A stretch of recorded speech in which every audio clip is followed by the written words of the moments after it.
Hello everyone and welcome to the webinar. This is Diego here with Smarking. Today, really excited. We're going to be covering parking data and the city of Grand Rapids. I want to thank everyone for joining. We have a couple people still joining now. And I just want to lay out what our time together will be like. And so everyone here today is in listen-only mode, but on the next few slides, I'll be introducing the presenters, and I'll also cover how you guys can ask questions or leave any comments during the webinar. So Kelly, if you could just move to the next slide. Awesome. And so with us today, we're excited to have Josh Naramore from the city of Grand Rapids. I want to share with you guys a little bit about Josh. He has more than 10 years of experience in transportation planning, working at the state, regional, and local levels. Josh's background includes work for the Florida Department of Transportation, Metro, the regional government in Portland, Oregon, and as well Cleveland, Ohio. In February, he moved back home to Michigan and became the new mobile GR and parking manager for the city of Grand Rapids. He holds an MPA from the School of Public and Environmental Affairs at Indiana University and a bachelor's degree from the University of Michigan. From the Smarking team with us, we have Kelly Klontz. She's the lead transportation specialist here at Smarking, and she received her Master of Science in Transportation Engineering and Master of City and Regional Planning, or MCP, from the University of California, Berkeley. She also has a Bachelor of Science from MIT. Kelly has consulted for dozens of cities in the Bay Area, including on parking technology and employee parking for the city of Mountain View. She's also done variable pricing strategies for the city of Berkeley and successfully implemented demand management policies for the cities of Vallejo, Hayward, Albany, and San Leandro. And me, my name is Diego. I'm the Director of Growth here at Smarking. So on the next slide, we're just going to go over how you guys can ask questions. You should see a GoToWebinar control panel on your screen. There's a little questions box. And so at any time during this webinar, please type any questions you have there. And at the end, we've left some time to answer these questions during the Q&A session. So we've carved out about 5 minutes to do Q&A. And all those questions can be directed at Josh, at Kelly, or at myself. We have 2 polls today as well, and so we're going to launch into the first poll. Simply, we just want to share a little bit more and learn a little bit about who's in the audience today. And so let's launch our first poll. The first question is, do you currently track your parking occupancy and or revenue changes from year to year? And simply just hit yes or no, and we'll give everybody about 30 seconds here, and then we'll share the results with everyone.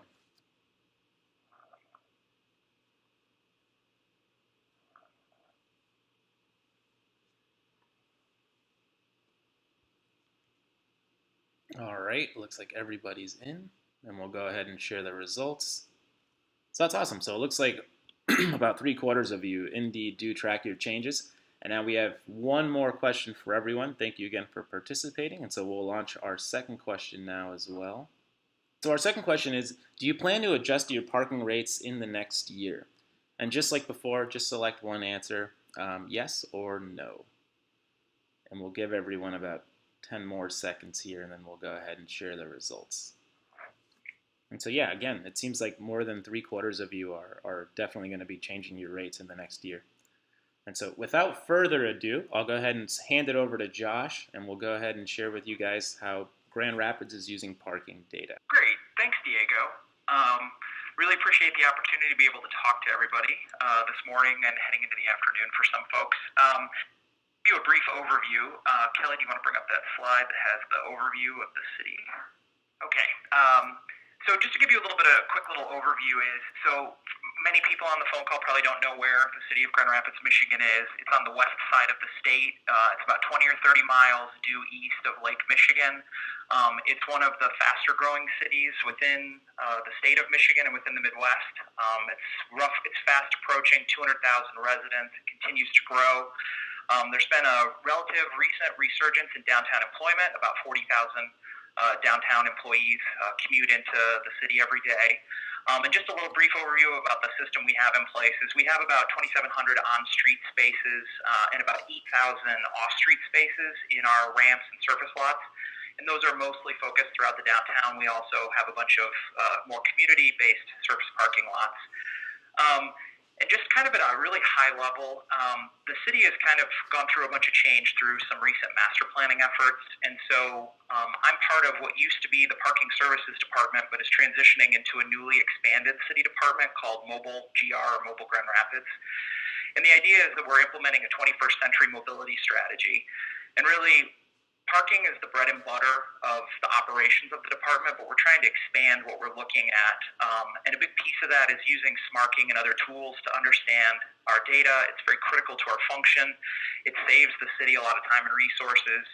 It allows us to deliver better services to our customers, and the visualization is great for education and communication. So just some really parking-specific targets is we have a performance metric for hitting a peak usage in our parking facilities of 90%, 80 in the 85th percentile. So that's something that we're trying to monitor on a pretty regular basis to see if we can squeeze any capacity out of the system. Another one which might catch some people off guard, what we're talking about parking, why would you have this about non-single occupant vehicle trips? The department's really trying to focus on the sort of the behavioral side of things. So how can we encourage maximize capacity in parking facilities by facilitating people to get into downtown via modes other than driving alone in a car? The city currently is about 2.5% to 3% non-SOV trips, so that would represent about a tripling, and we're trying to do that over the next 5 years. Another one is we have Park Mobile as our mobile payment provider for our on-street, and we're currently at about a 30% usage, and we're trying to increase that to 50% by the end of the calendar year, which I'll come back to a little bit later in the presentation. So Kelly, if you go to the next slide, please. So currently, what are we using smarking for? It's really a way to communicate the parking data and just kind of explain, are there any abnormalities, and just really do some outreach with our constituents. It also provides us an ability to provide insight into what's actually happening. We run a Monomogan equipment in all of our facilities, and there is some ability for us to run some analytics as a result of this, but this dashboard is much more user-friendly. And currently, we've had to pull that together in a lot of really lengthy reports and Excel spreadsheets, and this tool is much more helpful for us. It also has kind of pointed us in the direction about what are the right questions we need to ask and what are some potential policy changes. It's been really helpful to provide us the opportunity to see and explore opportunities for ways we can better manage the system. And in the near term, we're trying to get a better understanding for what kind of capacity there is in the parking system, and is there an opportunity for selling monthly parking permits or more of them, as well as maybe changing the counts from a daily operations standpoint and increasing the availability for visitor parking. For the longer term, we're going to actually try to use the smarking dashboard to push some of the data to the public and just improve the general experience for visitors and employees and residents altogether. Next slide, please. So just kind of give an example of a recent case study that came up. So the city, we operate a fairly large 600 or 700 space underground parking ramp for the Joint Public Authority for the Convention and Arena Authority. So this is essentially for DeVos Place, which is the city's convention center. And it is something that we operate on behalf of this public authority, and so they're always very interested in looking at what the revenue is. And so just recently, like within the last few weeks, it was pointed out to us that between February and March of 2016, revenue was down 23%. And so this really typically, if we were looking at an example of how we're going to be able to transition why this has happened, as this next slide shows, we previously would pull all these lengthy Excel spreadsheets together, and the conversation was very lengthy. Now, using the smarking dashboard, this is a conversation that takes about 5 minutes. Not only can we say that transactions were lower on this day, but we're able to quickly see why this was by starting out at a really high level. And we noticed that, yes, revenue was higher last April and March in 2015, but it's actually much lower on the right-hand side for all the other months so far in 2016. Yet no one really seemed to point out why is revenue higher in April of 2016 over April of 2015. So on the next slide,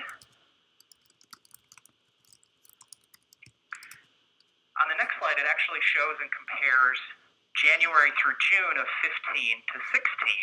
And if you really look at it, there's a 4% difference. So we're actually 4% higher than we were the previous year. So looking at this problem at the higher level really showed us that revenue is not decreasing month to month. It's actually increasing on the year to date. So given our knowledge that transient demand is really highly driven by events, it kind of lets us look more into detail about when our events this year are compared to last year, which is this next slide. So when we look at weekly revenue for March of 2015 and April of 2015, we see how much this garage fluctuates. In 2015, we had more extremely high revenue weeks, extremes that might be good for revenue, but as a city, we also care about other things like traffic management and special event management. These events cause a lot of other traffic all at once and at one location. A great example is just recently we had Garth Brooks come into town to do a series of shows starting on a Thursday night and going through Sunday night. The big issue was, though, on Friday and Saturday night, he did 2 shows back-to-back at the same facility. And so we had a period where we had a sold-out show at 8 o'clock and another one at 10:30. So on any other night of the week, that's easy for us to do a load in and load out for just the one event. But adding 2 of them back to back, it really created a little bit of a nightmare situation for us in the downtown. But we were able to kind of manage that to encourage parkers to take other modes rather than parking in the specific garage they were used to. It kind of reduced revenue for that night, but it actually helped us out in a lot of other ways with meeting some of our other goals and targets. So if you compare April 2015 to April 2016, you can see that revenues are really much higher in 2016, and we're bringing down the extremes and spreading out the demand, which is good for traffic and for parking management.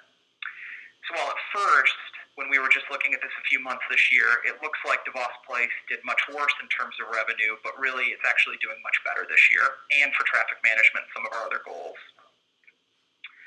So on the next slide, this is visualizing sort of occupancy.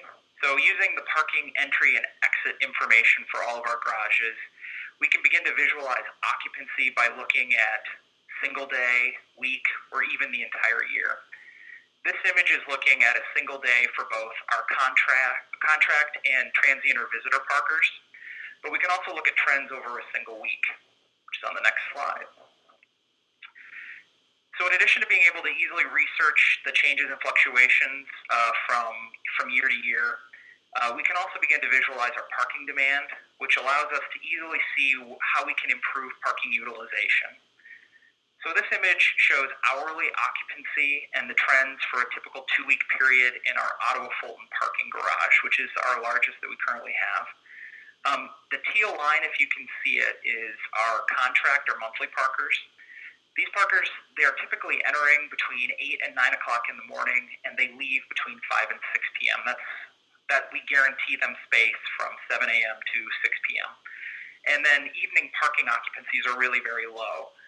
So the purple line at the very bottom, those are our transient or visitor parkers. So what can we learn from this? First, there's excess evening and weekend demand. And we confirm this by looking at the daily peak, which is on the next slide. So this image is showing the daily peak occupancy for all of 2016 so far. In 2016, the occupancy has yet to reach above the 85%, which we're shooting for. We're shooting for 90%. Altogether, from looking at these 2 graphs, 2 things are starting to stand out. One is that occupancy is not reaching 85%, and 2, there is very low evening and weekend occupancy. So what we can do using this data, or in the process of doing, is looking at potentially increasing permit sales to increase total utilization, and then also encouraging more off-peak demand. We might potentially look at looking at more specials or discount evening and weekend permits in this specific facility, and then also maybe looking at modifying our visitor or transient parking counts and looking at changes the hours of operation for our on-street parking. Because currently on-street parking is free after 5 o'clock, which has a dramatic impact on the parking ramps themselves. So on the next slide, altogether, we can really easily evaluate all of our facilities to determine which ones can allow more parking without a risk for overutilization. Historically, we've calculated a basic oversell percentage of about 10% that we just apply generically across each ramp. But through looking at a lot of this data, we're actually seeing that some ramps may have a higher tolerance for a higher utilization factor. So that may actually allow us to increase the oversell percentage and maximize the occupancy per facility. So this image is showing us the peak occupancy for 2016 so far for the most popular facilities we have. You can see the facilities that are highly utilized and which facilities where there's some excess capacity. So towards the bottom, you have Gallery on Fulton and Ottawa Fulton, which we're seeing never have gotten above 85%. The Western Commerce ramp has gotten above 85% only on a single occasion so far. So in these facilities, increasing permit sales could potentially increase parking and revenues while still making sure there is plenty of space for visitor parking. So on the next slide, so this is just one piece of what we're looking at. So another piece that we're very interested in looking at is our on-street occupancy.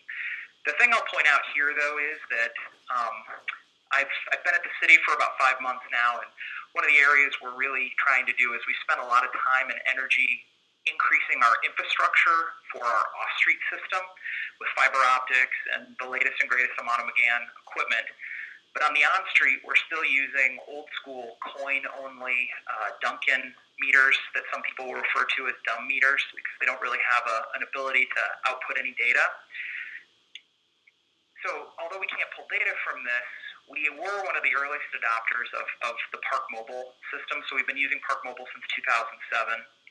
And so there is a potential for looking at what data we get from Park Mobile that accounts for about 30 to 35% of our total payment transactions.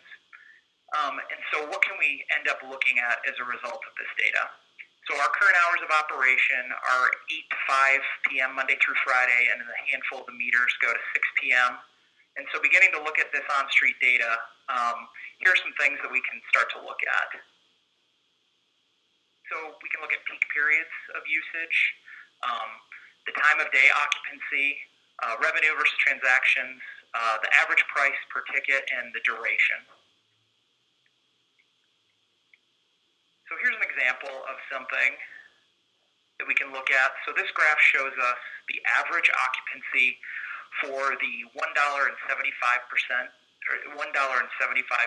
zone on Thursdays in 2016.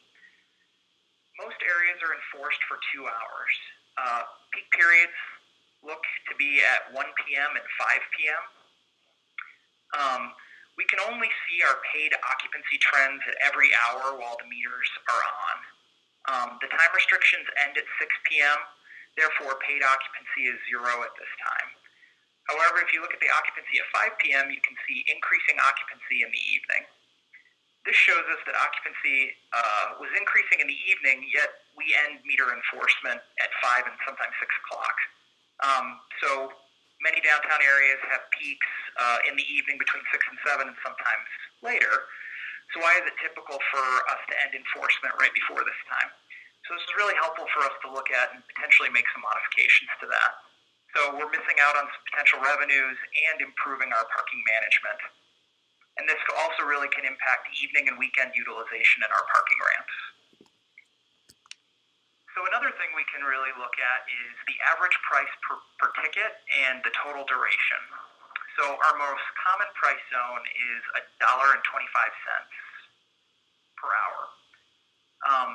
So here's looking at the zones broken down by time. So in our 240-minute zone, parkers are paying on average $2.50, which means they're only staying for 2 hours. Even though we allow them to stay up to 4, for some reason their typical stays are shorter, and this does facilitate a higher turnover. We can also see that in the 2-hour zone, or the 120-minute zone, that most people are only paying for about 1.3 hours, much less than what they could. So on the next slide, so in this same zone, We can also see the average duration for each hour category. While on average, most parkers are paying for 1.3 hours in the 2-hour zone, we can see through the duration breakdown that many parkers are actually paying for longer than 2 hours. So this shows us that there is not a lot of enforcement on the time restrictions, but also that there's higher demand for 2-hour stays. So for certain areas, is 2 hours long enough to facilitate the activities, for going to a restaurant or for going shopping in the same area. So on the next slide, so that's one way of looking at it. And then another way of looking at it is we can also see how long parkers are staying. We do have some availability of 10-hour parking on street areas at 50%, at 50 cents an hour. So looking at this zone, we can see that parkers are really taking advantage of this cheap long-term parking because it's only $4 to $5 to park pretty much the whole day. So maybe this is an area in which we could potentially look for some graduated pricing structures because those are becoming very popular to help facilitate turnover and giving flexibility. This data is really a start to look at these types of policies that could potentially also increase revenues, but even more importantly, improve parking management by facilitating turnover. So really, how overall are we using all this parking data? For the off-street, it's really helping us in how we can better understand, revenue trends, where we can intentionally increase our utilization and management of our facilities during those off-peak times. I think one of the big areas I mentioned is that our on-street system is free after 5 o'clock. So you notice that there's a dramatic decrease in the utilization of our off-street system about the same time. For the on-street system, we can really look a lot at peak periods, the time of day demands, and then really begin to evaluate some of those time restrictions. Should we look at modifying that time of day in order to look and say, should we slide that out to 8, 9, 10 o'clock in order to capture that evening peak or for some of those special events? And then also better understanding the duration of stay. A lot of the areas where we have those time restrictions of 10-hour parking or 4-hour parking have been there for quite some time and have really not been evaluated using any type of data. So the last slide that we have is just want to give a brief overview of, so there's a lot of the data and, I mentioned some ways in which we're looking at it, but just wanted to kind of hit some brief highlights on some next steps of what we're going to be planning and then leave a lot of time for some questions from folks. One of the biggest next steps is, as you saw in that case of looking at occupancy in the off-street and the parking ramps, how can we get some more capacity from the available supply? If we have that goal of hitting the 85th percentile with 90% occupancy in our facilities, we're not really meeting that in a lot of them. So there's potential for us changing the oversell ratios in some of those garages in order to facilitate more turnover or making modifications to visitor parking. So that's a big thing we're going to be looking at over the next few months. Another one that I alluded to a few times is how can we change the on-street hours of operation and what really makes the most sense?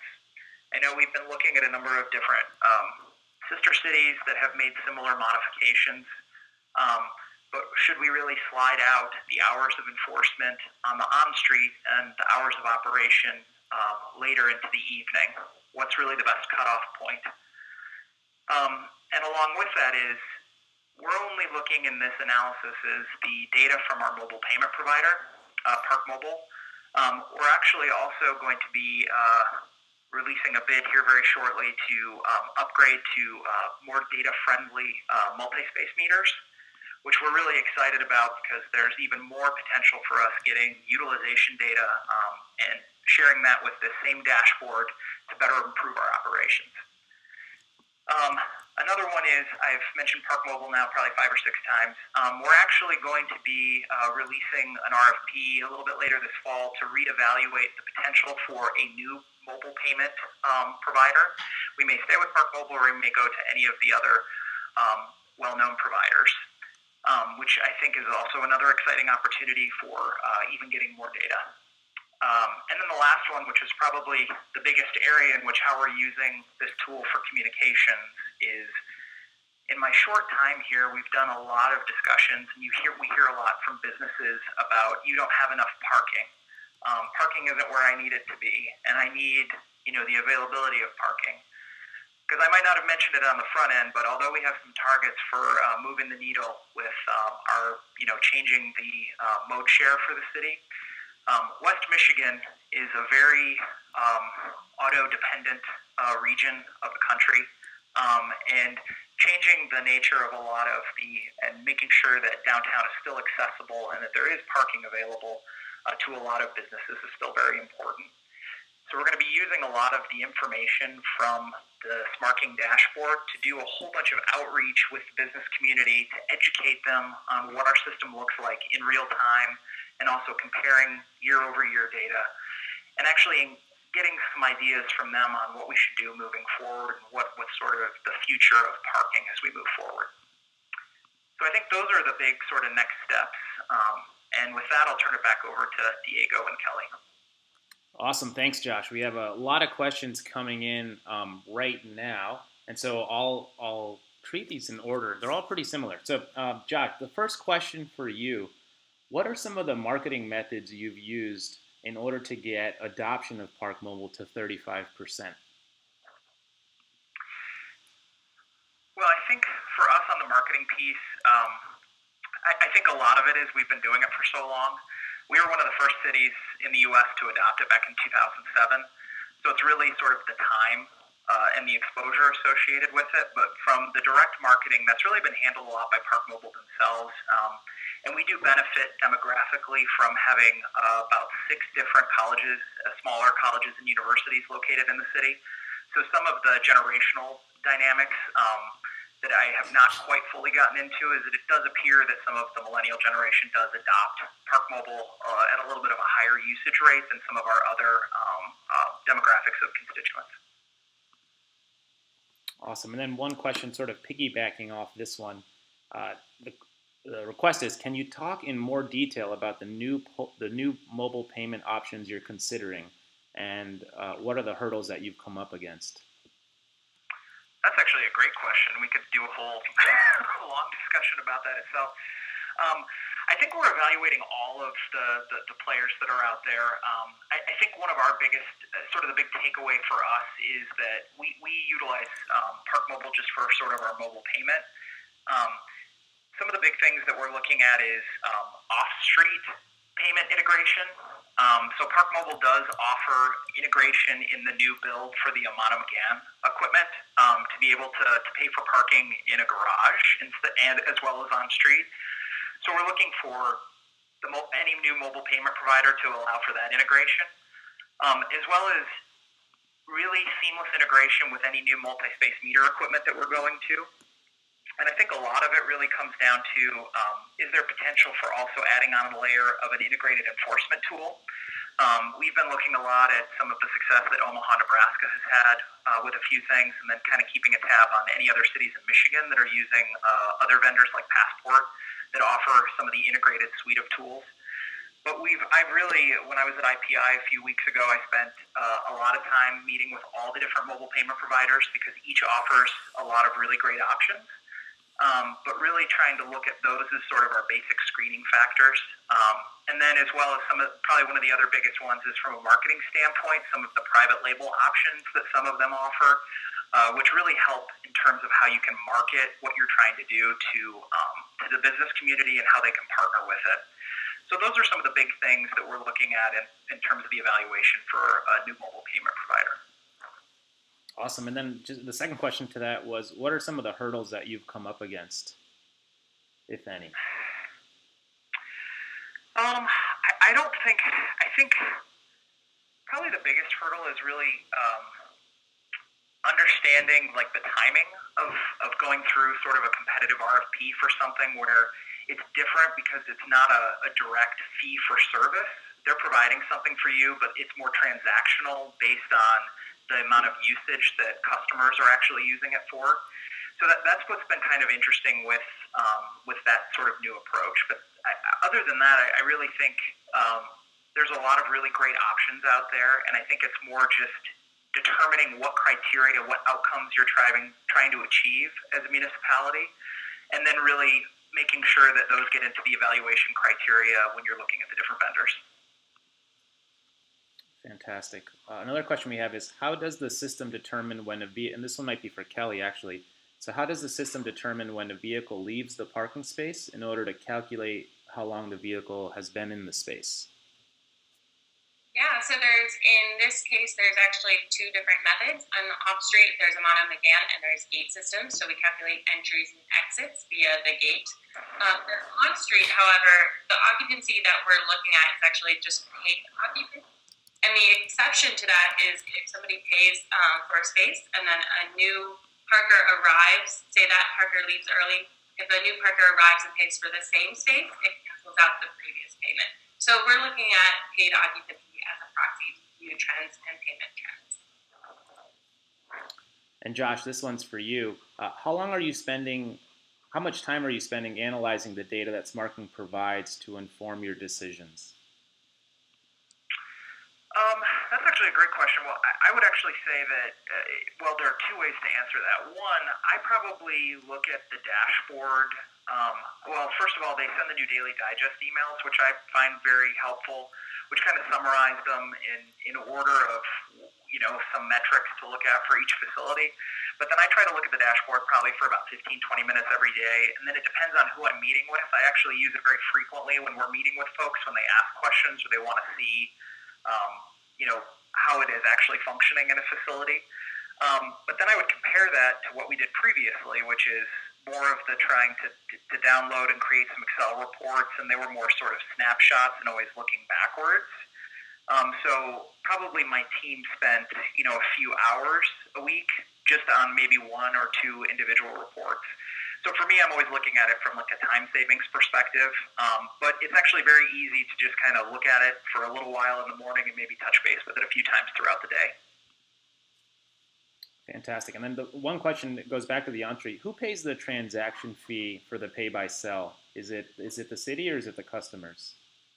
The customer pays it. There's a currently with Park Mobile, there's a 35-cent per transaction fee that is passed on to the customer. Awesome. And I think that's all the questions we have today. If anyone has any additional questions, you can feel free to email any one of us at any time. I want to really thank Josh for his time today. We have also 2 upcoming webinars, so we're doing a whole series here. But here in August 4th, we have one coming up with Tempe, and then on August 25th, we have one with Aspen, Colorado. And so I always promise this to people. We did record this webinar. I'm hoping the video did not fail us yet again, and we will be sending out a video of the webinar to everyone that registered. And so be on the lookout for that. And worst case scenario, if the video doesn't work for whatever reason, we'll send this electronically in PDF version. And so thank you, Josh, for your time. Thank you, Kelly, and thank you to everyone who attended here today. Thanks, guys.